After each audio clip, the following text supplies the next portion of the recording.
O universo opaco. O que veríamos se pudéssemos assistir ao começo do universo? A resposta pode parecer estranha, mas não veríamos absolutamente nada. No episódio anterior, vimos o universo surgir a partir do Big Bang, um estado extremo previsto pela física chamado de singularidade. A partir daí, o espaço se expandiu e o tempo começou. Mas havia um detalhe perturbador naquele universo primordial. Ele era completamente invisível. Imagine estar dentro de uma nuvem tão densa que você não consegue ver sua própria mão. Nos primeiros instantes, o cosmos era um plasma incandescente de partículas subatômicas, como se fosse uma imensa nuvem.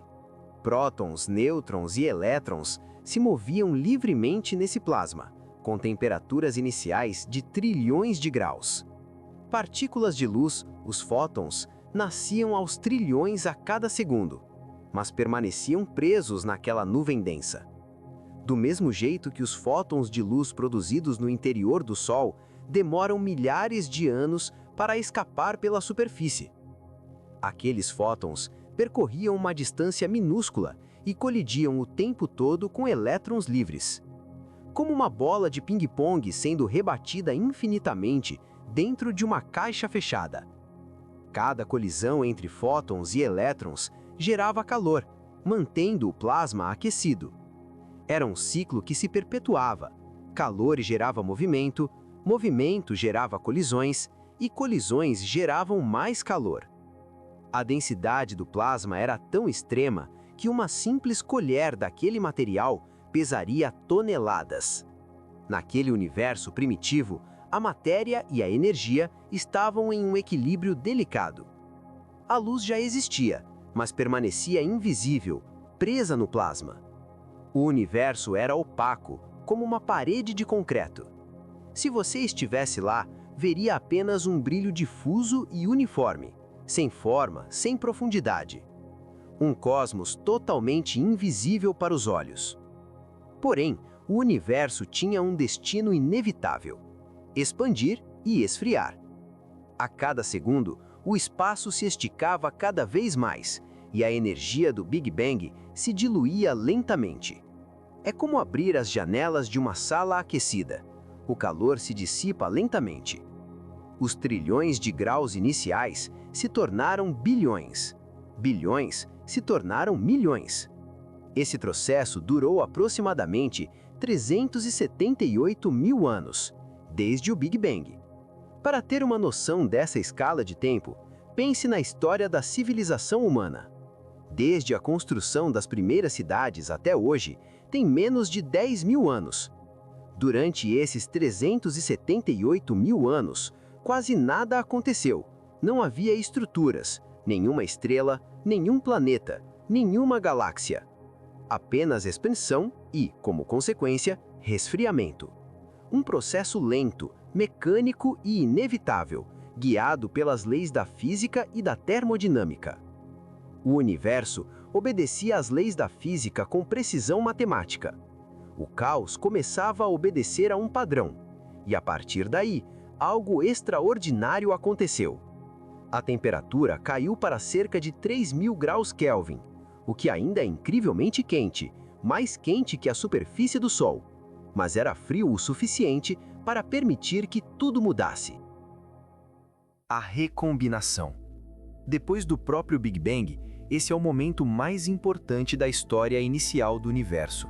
Os elétrons, que vagavam de forma caótica, finalmente se acalmaram. Perderam energia suficiente para serem capturados pelos prótons, que também vagavam livres. Um próton atrai um elétron e nasce o primeiro átomo de hidrogênio. Era simples, elegante e revolucionário. Os cientistas chamam esse momento de recombinação. Pela primeira vez, o universo ganhava uma estrutura. Foi a primeira vez que átomos completos se formaram no universo. Esse processo não aconteceu instantaneamente em todo o universo. Começou nas regiões que esfriaram primeiro e se propagou como uma onda.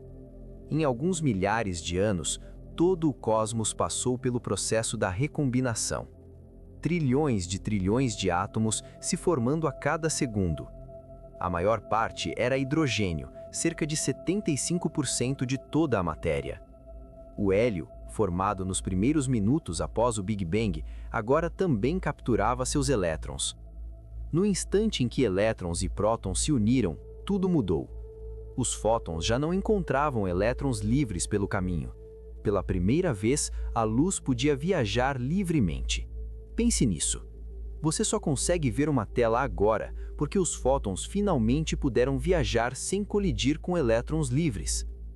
O universo deixou de ser uma parede opaca e se abriu como uma janela.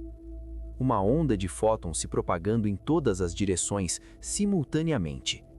Imagine o universo inteiro acendendo ao mesmo tempo, como se alguém ligasse o interruptor do próprio cosmos. Esses fótons recém-libertados começaram uma longa jornada. Eles viajaram por bilhões de anos, através de um espaço que continuava se expandindo. Alguns deles, muito tempo depois, chegaram até nós. Essa luz, ou o que sobrou dela, ainda existe. Ela preenche cada centímetro cúbico do cosmos, e nós podemos detectá-la até mesmo com um instrumento simples, um televisor antigo. O eco do Big Bang. Essa primeira luz do universo tem um nome: radiação cósmica de fundo em micro-ondas. Quando foi emitida, 378 mil anos após o Big Bang, essa luz estava na faixa do espectro visível. O universo brilhava em tons de laranja e vermelho intenso, como uma brasa cósmica incandescente. À medida que o espaço se expandia, a própria luz era esticada. O vermelho virou infravermelho, o infravermelho micro-ondas. Hoje, essa luz dos primórdios da formação do universo chega até nós como uma radiação fria e invisível. Se você sintonizar um televisor fora de sinal, uma parte pequena daquele chiado ainda vem dessa radiação. Da próxima vez que você ver uma TV antiga fora do ar, lembre-se, você está literalmente vendo o Big Bang. Aqueles pontos de estática são fótons que viajaram 13,8 bilhões de anos pelo espaço-tempo para chegarem até sua tela. É uma janela direta para o começo de tudo. Essa radiação é o brilho remanescente do Big Bang. Em 1964, dois engenheiros, Arno Penzias e Robert Wilson, detectaram um ruído estranho em seus instrumentos. Eles trabalhavam com uma enorme antena em forma de corneta, na Bell Labs. Não importava para onde a apontassem, o sinal continuava lá. A princípio, suspeitaram de falha técnica, talvez interferência, talvez até sujeira de pombos. Limparam tudo. O ruído permaneceu. Durante meses, testaram equipamentos, verificaram conexões, recalibraram sistemas. O sinal era constante, vindo de todas as direções do céu. Não fazia sentido como interferência terrestre, só podia ser algo cósmico. E era. Aquilo que parecia um defeito irritante era, na verdade, uma das maiores descobertas da história da ciência. O ruído que eles captavam era literalmente o eco do nascimento do universo. Sem saber, Penzias e Wilson haviam detectado a prova mais direta de que o Big Bang realmente aconteceu. Em 1978, os dois ganharam o Prêmio Nobel de Física por essa descoberta. O universo tinha deixado uma assinatura no espaço-tempo, e eles foram os primeiros a encontrá-la. A Era da Escuridão Cósmica. Décadas depois, satélites como o WMAP e o Planck mapearam essa radiação em detalhes e revelaram algo extraordinário. Pequenas flutuações de temperatura, diferenças minúsculas, de apenas milésimos de grau. Elas indicavam variações na densidade do universo, regiões com um pouco mais de matéria do que outras. Com o passar do tempo, uma das forças fundamentais da natureza começou a agir sobre essas diferenças: a gravidade. A matéria era lentamente atraída, formando imensas nuvens de gás. Eram os berçários das primeiras estrelas. Mas ainda não havia luz. o cosmos continuava mergulhado na escuridão. O universo mergulhou em uma era chamada Idade das Trevas Cósmicas. Essa era durou cerca de 250 milhões a 1 bilhão de anos. Um universo sem luz, sem cor, sem calor. Apenas hidrogênio flutuando no vazio. Se você pudesse viajar para essa época, não veria nada, literalmente nada. Nenhuma fonte de luz em todo o cosmos observável. Era a escuridão total, em escala cósmica.